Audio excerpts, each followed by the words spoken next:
सांगलीच्या खानापूर तालुक्यामध्ये झालेल्या गारपिटीचा फटका द्राक्ष बागांना मोठ्या प्रमाणात बसला आहे।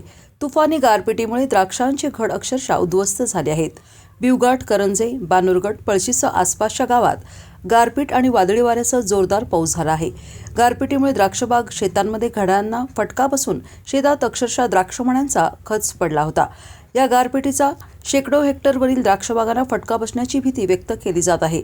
अचानकपणे झालेल्या गारपीट आणि वादळी वाऱ्यासह झालेल्या पावसामुळे हातातोंडाशी आलेल्या द्राक्ष बागायतदार शेतकऱ्यांना मोठ्या आर्थिक नुकसानीला सामोरे जावे लागणार असून राज्य शासनाने मदत द्यावी अशी मागणी शेतकऱ्यांकडून होत आहे।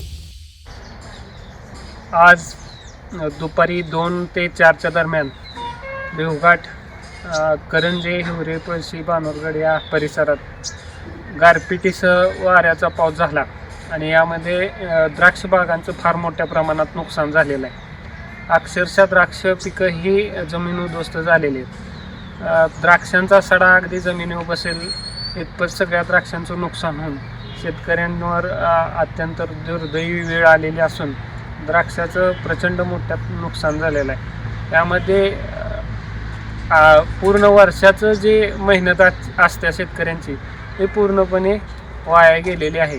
त्यामुळं शेतकरी कुठेतर अडचणीत येऊन पुढच्या वेळेला पुन्हा उभा राहणं अशक्य आहे। त्यामुळं शासनानं तातडीने पंचनामे करावे। ज्या शेतकऱ्यांचे द्राक्ष बागेसाठी पीक कर्ज आहे ते पीक कर्ज तातडीनं माफ करून पुन्हा पिकं घेण्यासाठी नव्यानं पीक कर्ज शासनानं देऊन शेतकऱ्यांना उभं करणं काळाची गरज आहे अशी विनंती या ठिकाणी आम्हाला करायची आहे।